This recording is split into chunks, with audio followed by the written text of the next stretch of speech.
Ini saatnya kami mendengar firman-Mu. Berbicaralah dengan sebebas-bebasnya. Nyatakanlah kebenaran itu bagi kami. Pakai hamba-Mu yang terbatas, penuh dengan kelemahan ini, Engkau layakkan menjadi alat-Mu. Terima kasih, biarlah kebenaran-Mu menjadi yang terutama dalam kehidupan kami. Karena kami begitu berharga, sehingga Engkau sudah mengasihi kami dan menebus kami di kayu salib. Terima kasih Tuhan Yesus. Haleluya Tuhan. Amin. Bapak Ibu yang dikasihi Tuhan, salam, selamat pagi, salam sejahtera bagi kita semua. Bagi Bapak Ibu juga yang ada di rumah, salam sejahtera, sukacita ilahi, biarlah semua kita bisa rasakan pagi hari ini dalam kasih dan anugerah Tuhan.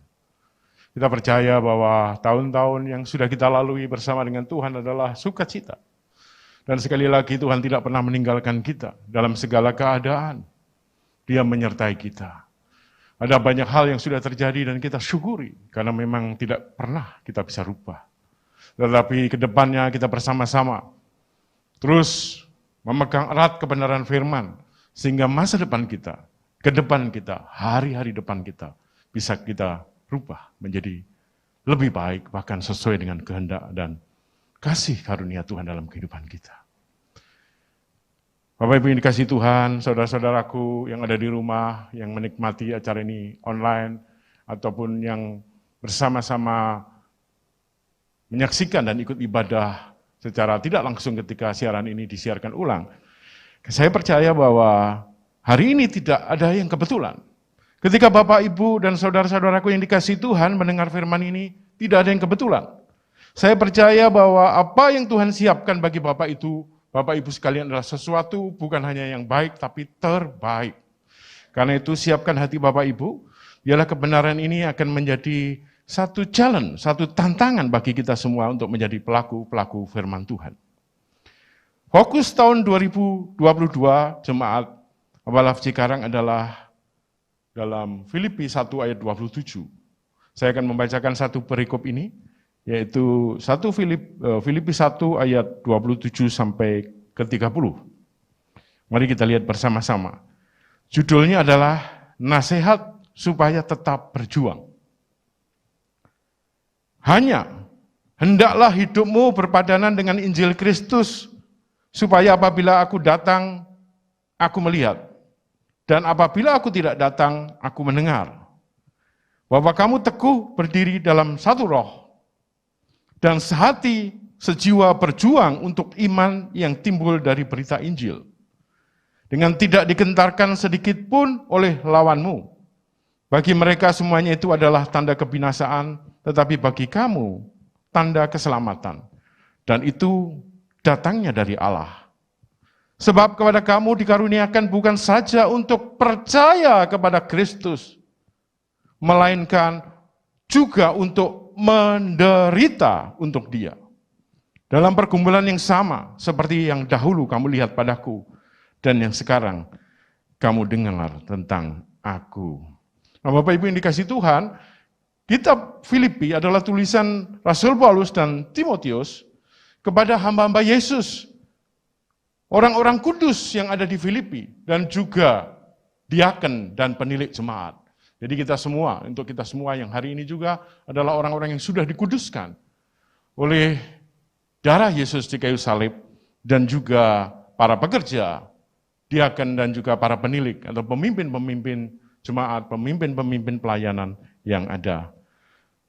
Kita percaya bahwa fokus ini menantang kita untuk hidup berpadanan, hidup yang sesuai dengan panggilan. Sehingga di dalam kehidupan kita nanti bisa dipertanggungjawabkan, apakah kehidupan kita sebagai murid-murid Kristus, orang percaya kepada Kristus adalah kehidupan yang sejalan, sepadan, berpadanan dengan panggilan. Panggilan kita adalah orang-orang percaya yang keluar dari kegelapan menuju terangnya yang ajaib. Dan inilah Bapak Ibu yang menjadi fokus gereja kita, sehingga sepanjang tahun 2022 kita akan bersama-sama menjalani, berjuang. Judulnya panggilan, kita bersama-sama berjuang. Keselamatan itu gratis.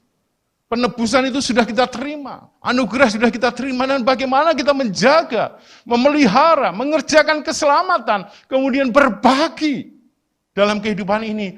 Dan sementara kita berbagi, orang melihat secara utuh kehidupan kita. Apakah kehidupan kita mencerminkan apa yang kita pelajari, apa yang kita katakan, apa yang kita jalankan. Kalau tidak, maka kita tidak berpadanan. Yesus yang begitu mulia tidak hanya mengajari kita hidup berkelimpahan, tidak. Tetapi mengajari juga ambil bagian dalam sebuah proses, yaitu penderitaan. Karena itu Rasul Paulus mengatakan, setiap kali di dalam Filipi ini mengingat orang-orang yang dikirimi surat itu, dia berdoa dan mengucap syukur. Kenapa? Dia mendengar, dia ingin melihat. Kalau tidak datang, dia mendengar bahwa orang-orang jemaat di Filipi hidupnya berpadanan. Nah, hidup yang berpadanan dengan Injil Kristus, apapun profesi kita dipanggil, sesungguhnya tidak ada pemisahan antara jasmani dan rohani. Sekali lagi, saya harus mengatakan tidak ada dikotomi antara jasmani dan rohani. Oh, ya Bapak melayani Tuhan, ya seperti itulah hidupnya. Kalau Bapak jadi bisnismen, jadi punya profesi, jadi karyawan, jadi profesional, tentu enggak seperti itu. Bukan. Seluruh kehidupan kita sesungguhnya sama, satu. Yaitu kita adalah hamba-hambanya. Kita adalah anak-anaknya. Kita adalah orang yang dipanggil dari gelap kepada terang ajaib. Sehingga dimanapun dan apapun profesi kita, kita adalah anak-anak terang. Kehidupan kita harus tetap berpadanan. Dosa adalah tetap dosa. Ketika engkau ada di marketplace, yang semuanya mungkin penuh dengan kegelapan, engkau ikut sama dengan mereka, maka kita tetap berdosa. Tidak bisa dibenarkan. Ketika engkau ada di dalam bisnis, di malam apapun, tetaplah prinsip kerajaan Allah harus dijaga. Karena itu diingatkan, engkau tidak hanya bahagia, tidak ada menikmati sukacita, keselamatan, tetapi ada bagian yang disebut dengan penderitaan. Sehingga hari ini kita belajar seutuhnya, Injil yang seutuhnya, di mana kita nanti juga harus merasakan hal-hal yang sulit. Hal-hal yang kita harus, sekalipun kita tidak bersalah, kita mengalami kesulitan. Sekalipun kita sudah melakukan yang baik, disalah mengerti. Sekalipun kita punya itikat, motivasi yang benar, tidak cukup. Kenapa? Butuh langkah-langkah, butuh tindakan. Bahkan sekalipun kita dengan tindakan yang tepat, ada saatnya kita mengalami salib yang harus kita pikul.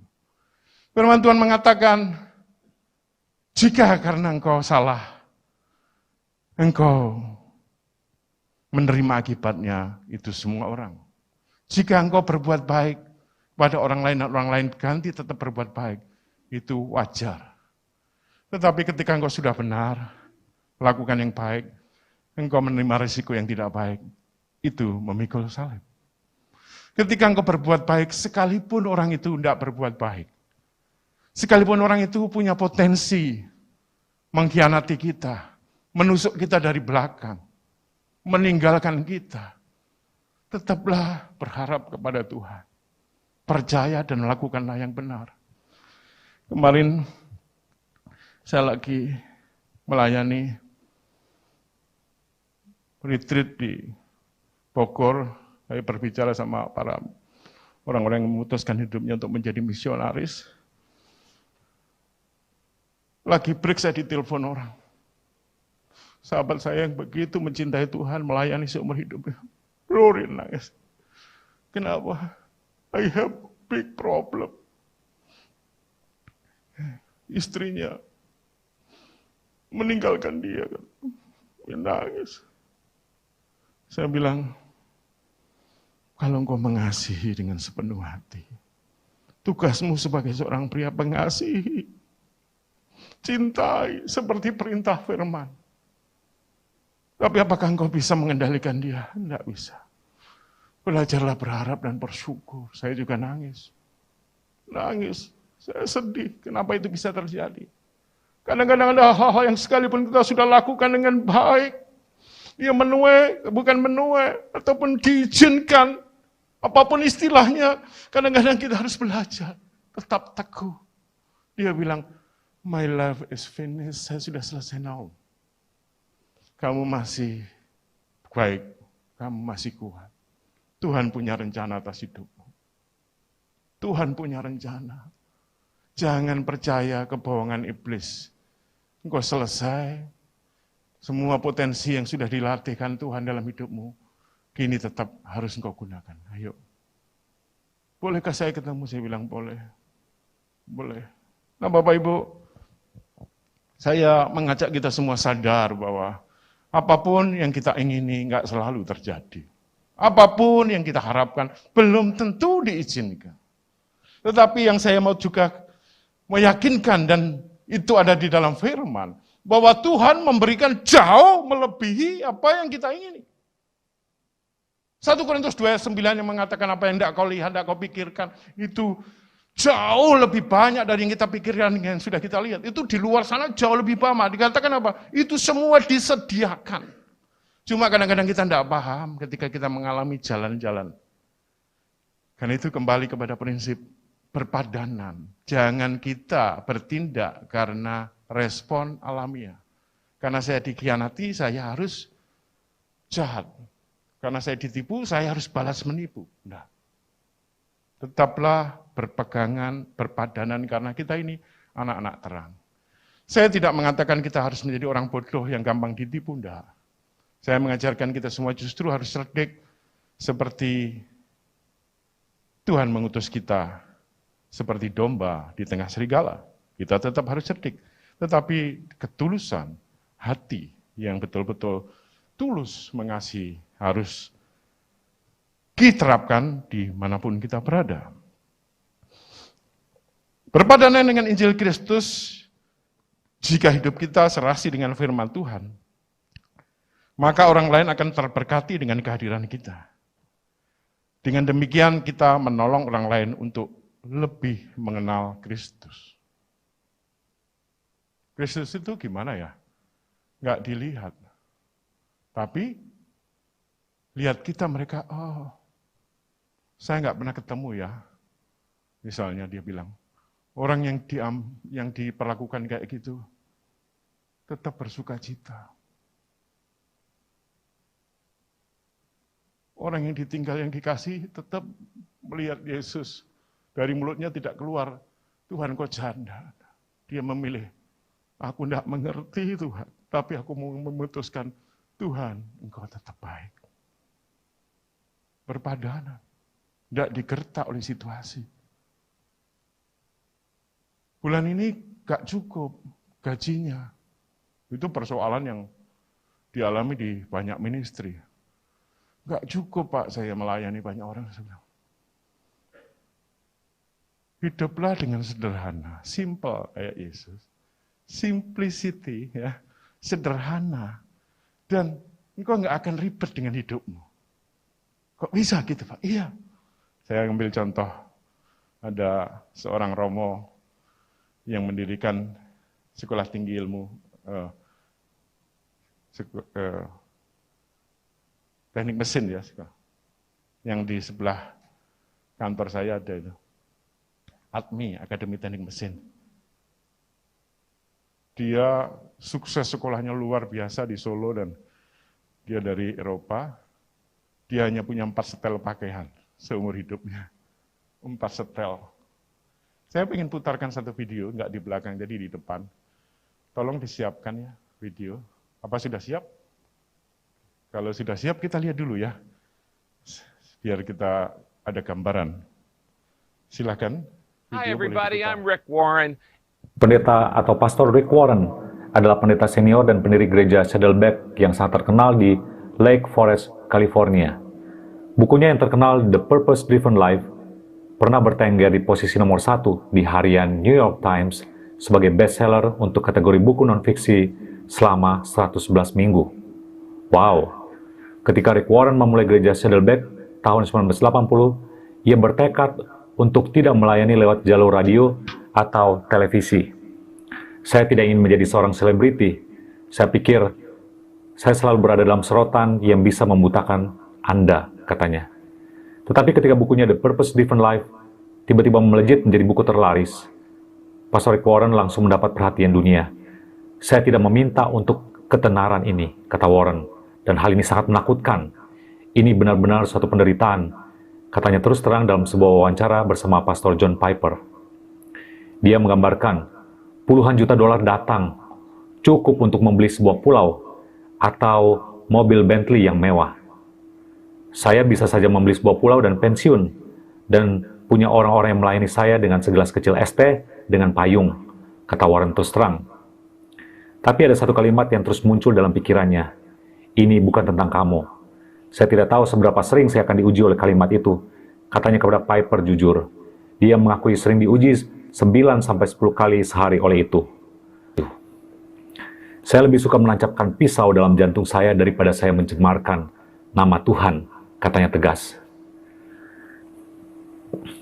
Karena keberhasilan penjualan bukunya, tahun 2005, Warren mengembalikan gaji yang telah 25 tahun diterimanya ke gereja dan menghentikan pengambilan gaji. Dia mengatakan ia dan istrinya memberi 91% dari pemasukan mereka dan menggunakan 9% sisanya untuk kebutuhan hidup mereka. Warren benar-benar menjalani hidupnya dengan sederhana. Warren dan istrinya masih tinggal di rumah mereka yang sudah mereka tinggali selama puluhan tahun.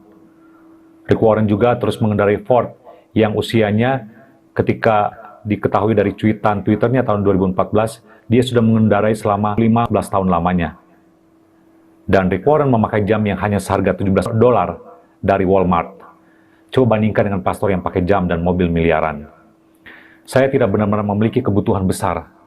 Saya memiliki sepasang jeans dan t-shirt, saya baik-baik saja. Sementara uang tidak pernah terbukti menjadi masalah, Warren memiliki satu dilema besar. Dia mengatakan bahwa ia terus berjuang hari ini dengan masalah godaan kebanggaan atau kesombongan. Ini sesuatu yang menjadi pergumulan Pastor John Piper juga. Piper berdoa untuk Warren di akhir wawancara meminta Tuhan untuk menjaga Warren dari kesombongan dan tidak membiarkan hal selebriti dan hal pengaruh memiliki cahaya yang membutakan mata mereka, tetapi bahwa Kristus hanya akan menjadi cahaya mereka. Oke guys, yang saya suka dari Pastor Rick Warren ini adalah keautentikan. Dia benar-benar otentik, hidup simplicity-nya atau kesederhanaannya tidaklah dibuat-buat. Dia benar-benar natural, hidup apa adanya, sederhana, tak mau membandingkan dengan orang lain, karena dia sudah punya prinsip yang kuat sejak dari awal pelayanannya. Oke, demikian share tentang kesaksian Pastor Rick Warren. Moga menjadi berkat. Jangan lupa untuk pantau dan subscribe channel. Bolehkah kita sama-sama beri tepuk tangan untuk kebaikan Tuhan atas hambanya ya, kita diberi teladan hidup orang-orang yang tidak terpancing menjadi lupa diri karena popularitas, kekayaan, dan juga segala macam kehormatan yang dia terima. Dia otentik, dia sudah punya prinsip sejak melayani, sebelum melayani, dan prinsip itu tidak pernah berubah, tidak pernah digoyahkan. Kesederhanaannya adalah sama seperti yang Kristus sudah pertunjukkan di dalam hidupnya. Saya meyakini bahwa prinsip-prinsip firman Tuhan yang berpadanan dengan panggilan adalah daya tahan menghadapi tekanan dan persoalan yang ada. Di dalam Amsal saya suka mengulang berkali-kali bahwa ini adalah disebut dengan emotional question, daya tahan emosi. Jagalah hatimu dengan segala kewaspadaan karena dari situlah terpancar kehidupan. Yesus, connection of life. Kalau kita menjaga hati kita, otentikitas kita, kita tidak berubah ketika dipuji. Kita tidak merasa minder ketika direndahkan. Kristus yang menjadi utama. Dipuji, ya kita bilang terima kasih. Sewajarnya dihina, ya bilang terima kasih, saya tidak menyetujui itu karena saya menyetujui firman Tuhan yang menyatakan saya berharga. Saya mulia, saya sudah ditebus. Orang lain berkata apa saja menghina dan memandang sebelah mata, boleh-boleh saja. Tentu kita tidak suka, tetapi itu tidak bisa kita lawan. Itulah pemikiran orang. Yang kita bisa lakukan adalah tetap mengasihi, menjaga hati dengan segala kewaspadaan.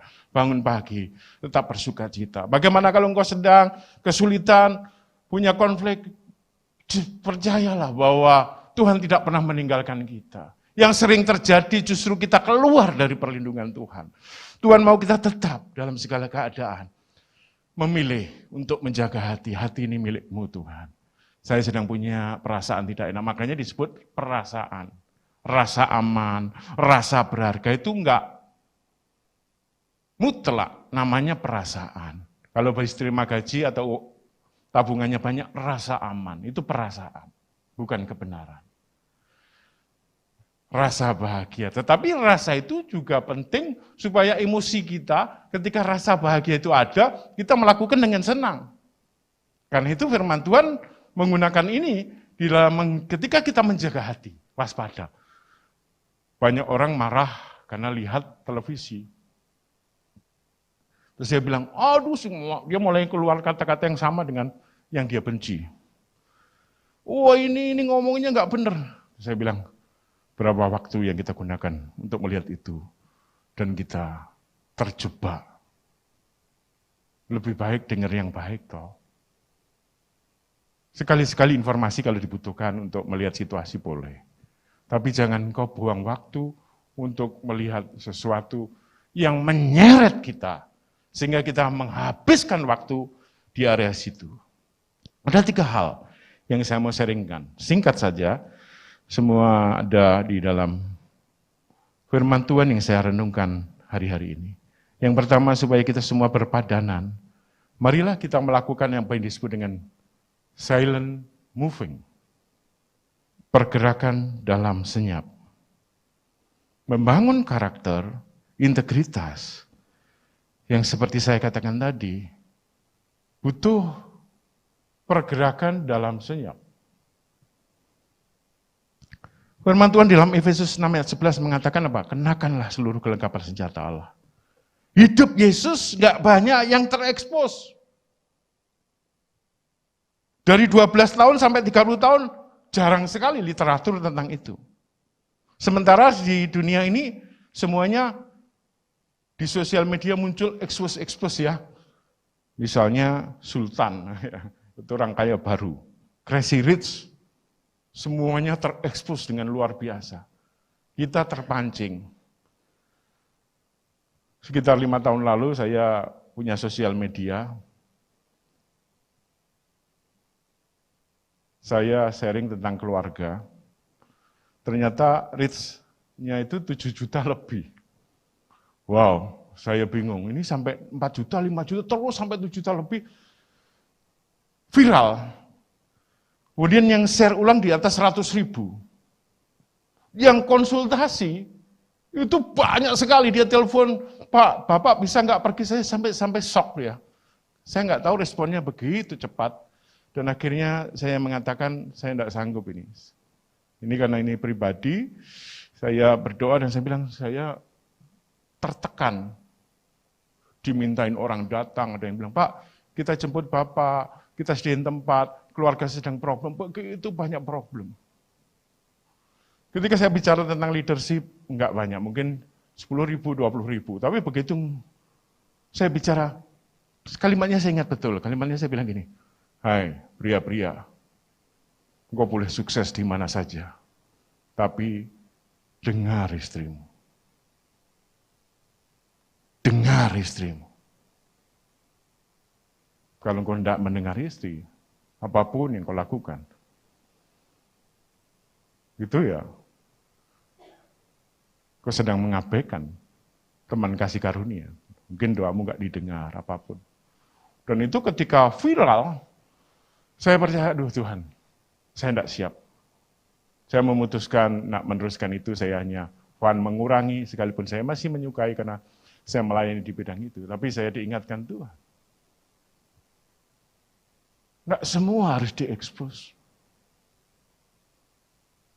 Bapak Ibu gereja kita adalah kepemimpinan majemuk. Saya, Pak Han, Pak Sian, menjadi pemimpin jemaat Arya di tempat ini. Saya harus mengatakan tidak mudah, karena kita berbeda latar belakang untuk menyatu. Berbagai cara kita lakukan, tetapi tentu menghadapi hambatan-hambatan. Pada suatu titik Tuhan mengingatkan kita, bahwa tidak ada cara lain kecuali kita berdoa bersama-sama.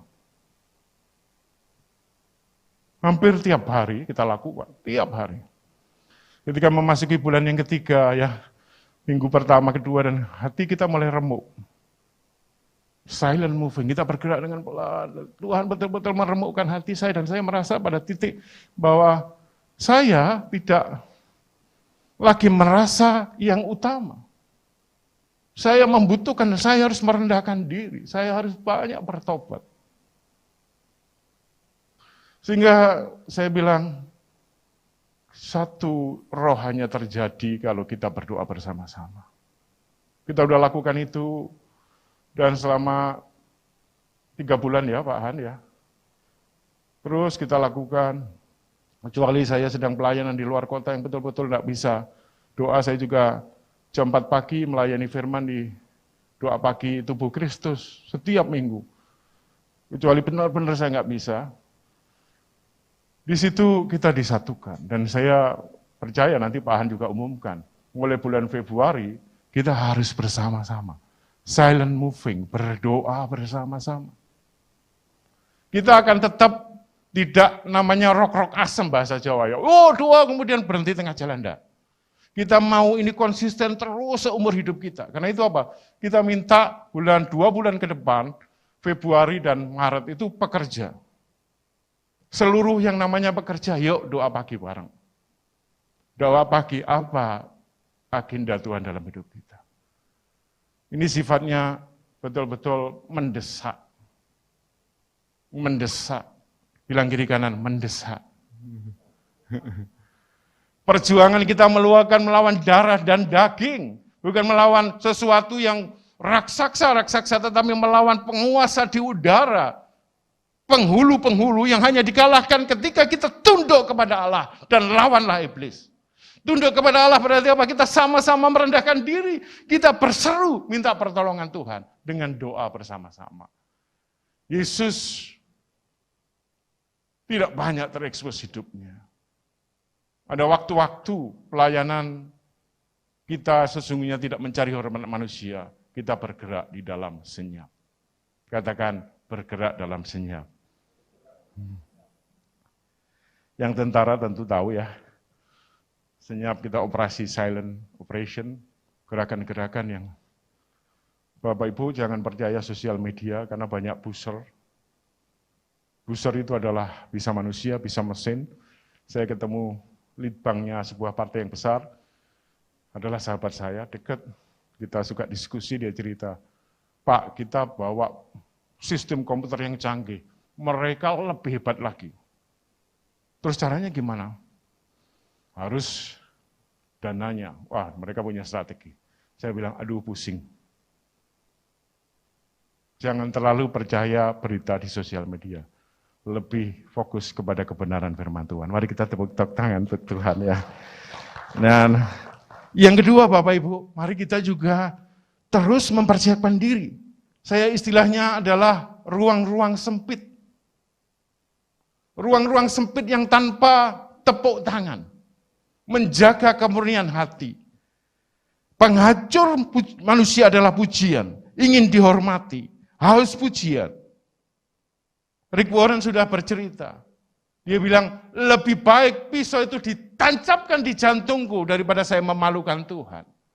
Hidup yang sederhana dia bisa beli pulau.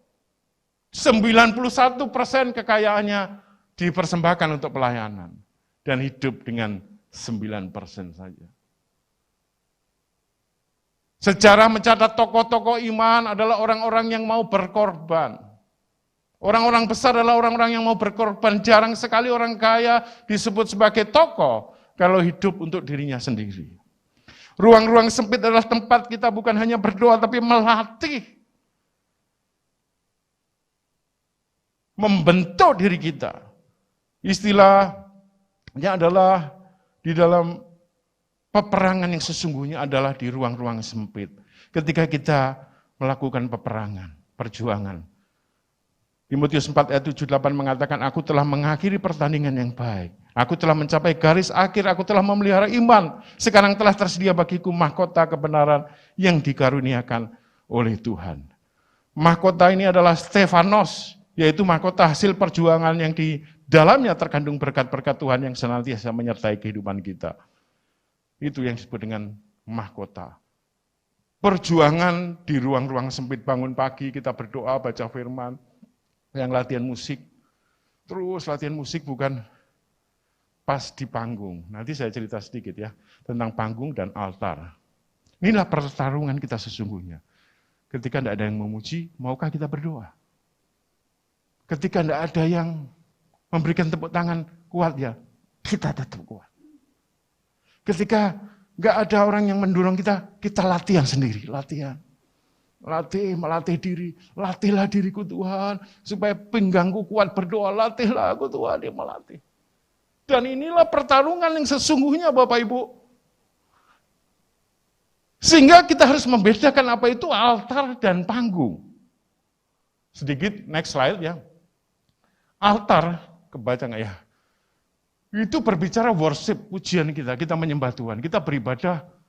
Kawan-kawan profetik, saya merasakan hari ini betul-betul yang disebut dengan worship, bukan performance. Bedakan. Altar adalah worship kita, penyembahan kita, ibadah kita yang sejati. Itulah altar. Tetapi kalau panggung berbicara penampilan, tampil profesional, keren. Dan kemudian apa?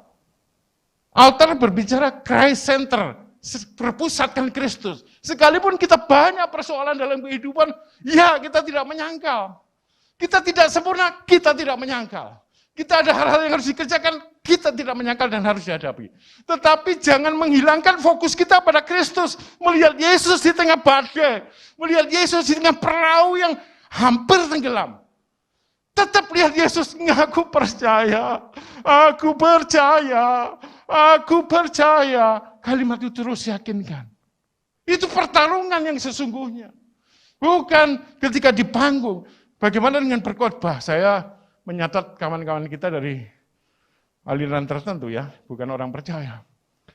Ada kalau khotbah itu, atau mereka mengisi acara, nggak bawa buku, nggak bawa catatan, tetapi semua yang disampaikan itu tepat.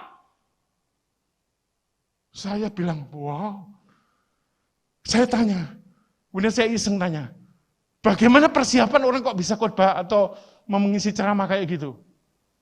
Dia punya jam baca, jam diskusi itu semua tercatat. Sehingga ribuan jam dihabiskan, kemudian dia boleh sah memberi ceramah. Bukan abal-abal. Waduh, saya shock lihat. Bagaimana dengan gereja?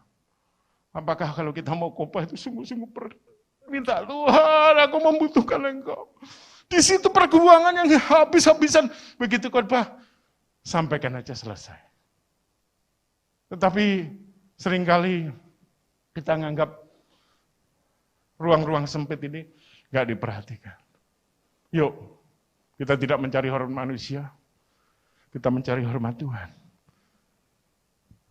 Altar juga berbicara living sacrifice, persembahan yang hidup. Performance berkata enjoying. Siapa itu? Kak Eli bilang gini, ketika di sini sih. Kalau kita menyembah Tuhan itu bedanya gini. Aku ingin menyenangkan Tuhan. Aku ingin berkorban.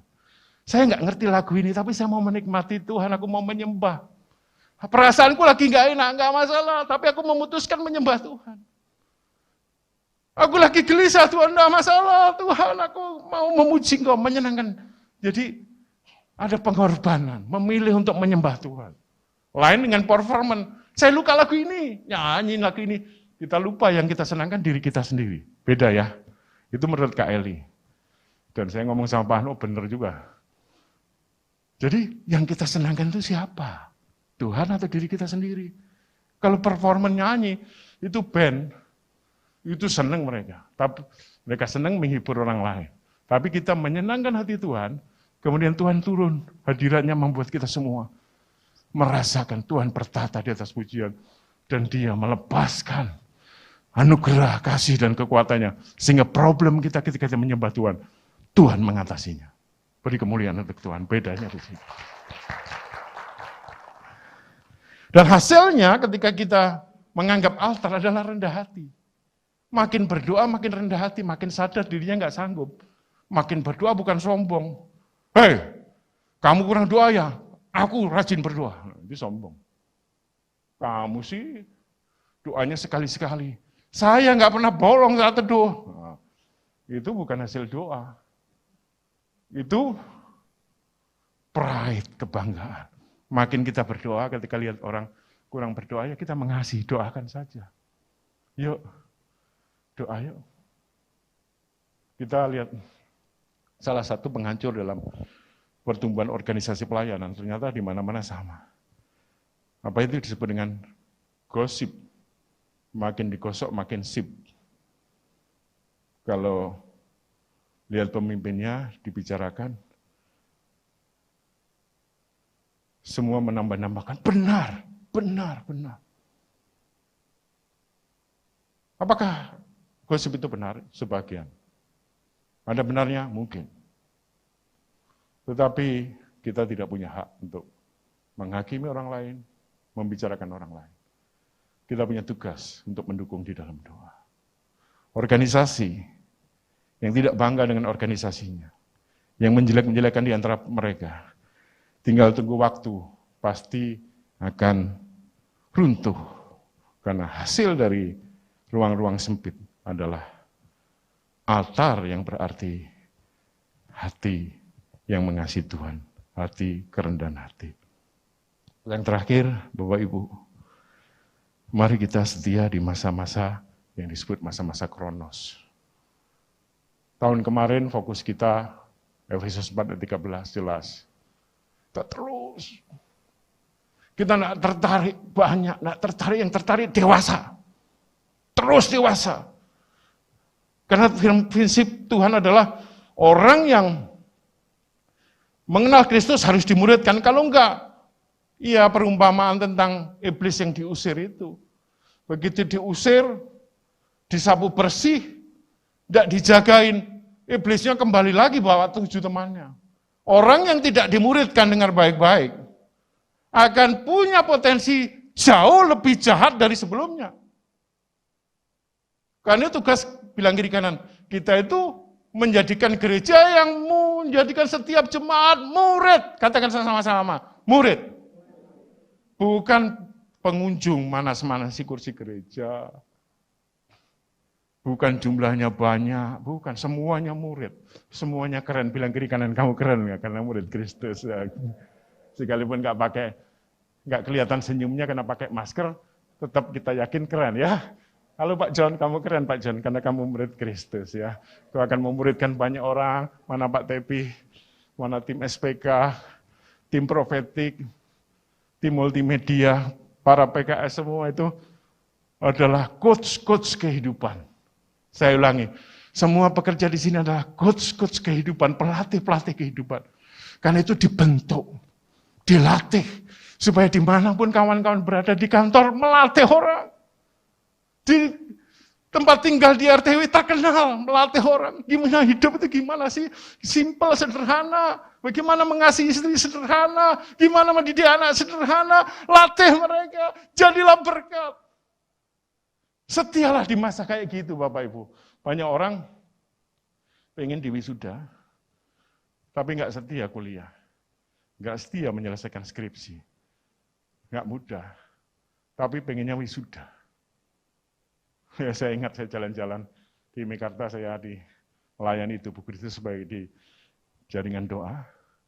Ketemu kawan-kawan yang sekolah teologi ya, mengambil master. Pak Mayuni pagi, oh iya pagi ada kabar. Ini Pak, saya mau konsultasi, kenapa? Kawan-kawan ini loh, lagi nulis tesis. Disuruh nulis tesis, gak dilakukan. Konsultasi dosen, pembimbing, nggak mau. Terus baca buku, nggak mau. Kalau ditanya, maksudnya apa, maunya apa? Semuanya indah pada waktunya. Halo? Seringkali kita gitu, berpakai alasan firman Tuhan. Tuhan tidak pernah terlambat. Semuanya demi kebaikan, itu betul. Tapi ada sesuatu yang menjadi tugas kita. mengasihi, setia pada masa Kronos, setia. Ke gereja pengen jadi besar, setia aja doa. Kok 2 tahun gak ada hasilnya? Belum, sebentar lagi, itu urusan Tuhan. Masalah waktu urusan Tuhan, masalah kita setia di masa Kronos. Mengasihi istri, bilang pria sejati, 1, 2, 3, simpel aja. Istriku, engkau adalah hadiah terbaik dari Tuhan. Kok belum berubah? Enggak masalah. Tugas kita cuma ngomong dan melakukan. Betul enggak? Betul Pak Denis? 1, 2, 3. Wanita bijak? Wow. Urusan perubahan, urusan Tuhan. Kita setia saja. Ngajak tetangga ke gereja. Yuk ke gereja yuk. Oh belum. Enggak apa-apa, minggu depan, ada apa ke gereja ini? Terus diajak aja. Kata Pak Han, batu sekuat apapun kalau ditetesi air akan tembus. Tugas kita setia, katakan amin. Setia mendoakan orang. Mendoakan orang yang belum bertobat, setia aja. 20-an tahun enggak dijawab. Enggak apa-apa, ada yang menabur, ada yang menyiram, ada yang menuai. Dan banyak orang enggak setia di situ, maunya cepet-cepet. Inilah penghancur. Setia dalam waktu, ada waktu Tuhan itu ada 3, yang disebut dengan waktu berurutan atau kronos. Kemudian waktu di mana Tuhan menjawab, itu kairos, waktu Tuhan. Kemudian seluruh janji Tuhan digenapi itu disebut dengan pleros. Jadi ketika kairos itu banyak orang nggak tahan. BPN setahun nggak tahan, pindah gereja saja. SPK 3 bulan kelamaan. Pemuritan ikut ini nggak tahan. Dilatih ini sudah, cari jalan pintas saja. Mazmur 126 ayat 56 mengatakan, barang siapa yang menabur dengan mencucurkan air mata, akan menuai dengan sorak dan sorai. Amsal 20 ayat 4 mengatakan, jika kita tidak, si pemalas tidak membajak, pada musim dingin nggak punya apa-apa. Yesaya 37 ayat 30 mengatakan apa? Musim kehidupan. Tahun pertama engkau mengenal Tuhan. Bahasa sederhana, bahasa saya. Ya kita menerima berkat dari orang lain. Menerima firman. Tahun kedua kita belajar menyampaikan. Sambil menerima. Tahun ketiga engkau memakan apa yang kau tanam. Inilah kesetiaan di masa Kronos. Jaga mulut kita tetap positif sekalipun kita tidak ngerti. Jaga hati kita tetap bahagia sekalipun kondisi tidak memungkinkan. Banyak orang sedih mengasihi diri sendiri. Saya punya kesempatan melayani di daerah misi ya. Mungkin di seluruh wilayah Indonesia dan Asia Tenggara karena saya board di lembaga misi. Ketika saya pelayanan dan luar biasa dijawab Tuhan, Tuhan melawat. Sampai rumah, saya pergi sama istri saya. Listriknya mati, matinya bukan apa-apa. Karena belum dibayar. Belum dibayarnya bukan karena nggak sempat, ya mungkin nggak punya uang. Ikan besar-besar mati. Waktu itu mahal, sekarang murah saya punya ikan. Ya sudah kita goreng aja, sekali-sekali makan ikan goreng yang mahal. Terus apa sikapnya? Saya coba belajar. Ya ini salah kita diperbaiki aja dah. Enggak, Tuhan kok enggak tolong. Aku kan melakukan pekerjaanmu. Enggak ada hubungannya. Tuhan menolong sudah, final. Tinggal ini bagian kita, bersuka cita. Berarti apa? Saya enggak memanage dengan baik keuangan. Bertobat, ya kan? Cari pinjaman enggak boleh, enggak usah pinjam, ya kan? Haleluya, banyak yang tertawa nih. Simpel saya memutuskan menjadi hamba Tuhan yang tidak digertak oleh banyak uang. Rick Warren sangat menginspirasi. Nggak mau pinjam uang. Nggak mau. Belajar. Tuhan itu hidup. Tuhan berkuasa, setia. Dan tidak ada istilahnya jalan pintas. Kekayaan yang ingin cepat kaya pasti jatuh dalam percobaan. Setialah dengan harta yang kau terima. Kalau engkau kerja dimanapun, itu bukan uangmu, setia di situ, kronos. Oh saya banyak uang, juta-jutaan. Setiap hari ketemu artis, makan raktir di mana-mana, uang kantor semua. Begitu pulang rumah, cuma sambal tempe, tergoda pakai uang kantor, bertobat loh. Itu bukan uangmu. Setia itu artinya apa? Nggak boleh menggunakan yang bukan milik kita. Saya bilang sama pria-pria, setianya gimana? Kalau engkau pergi kemanapun, jangan pernah sakiti hati istri. Pria-pria mesti berdiri teguh. Kalau masih belum menikah, jangan pernah mencium yang disebut wanita, kecuali nanti yang disebut istri. Itu setia. Nggak punya uang, jangan pakai uangnya orang lain. Setia pada harta orang. Merawat diri dengan baik, setia. Banyak orang marah sama perokok karena merusak tubuh. Tapi hidupnya nggak pernah olahraga, makan sembarangan. Itu juga nggak setia. Bilang kiri kanan, bertobat loh. Wah, mangan sembarangan, nggak pernah olahraga, terus ditanya, kehendak Tuhan jadi. Itu kayak tadi, keong racun. Saya harus mengatakan ini dengan sungguh-sungguh kepada setiap jemaat orang-orang kudus, meneruskan hasil Paulus kepada para pekerja dan para pemimpin. Yuk, kita berpadanan dengan Injil Kristus. Mari kita tundukkan kepala. Mari kita datang kepada Tuhan.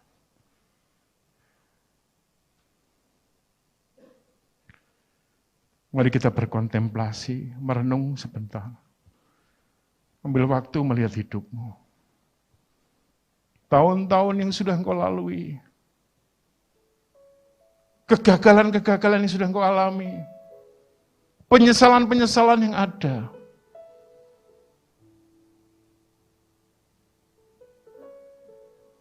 Mari hari ini kita serahkan semua masa lalu kita ke tangan Tuhan. It is finished, done, Lord. Tidak bisa dirubah, aku terima. Kalau engkau hari ini menderita penyakit karena masa lalu, karena makanan, semua terima. Itu kesalahan. Ke depan saya akan mau hidup lebih baik.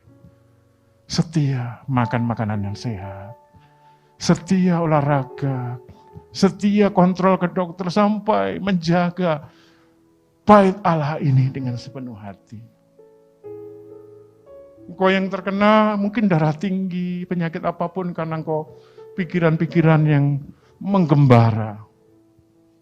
Rileks di dalam Tuhan. Tuhan memberikan kelegaan pagi hari ini. Jemaat Kristus yang beribadah secara online. Ini tidak kebetulan kau bersama-sama beribadah. Rasakan kasih Tuhan. Dia yang sudah mengorbankan nyawanya. Mati di kayu salib untuk engkau. Dia punya rencana indah atas hidupmu. Ya, atas engkau, atas engkau. Taruh tanganmu di dada. Tuhan punya rencana yang indah atas engkau. Atas dirimu. Engkau tidak kebetulan.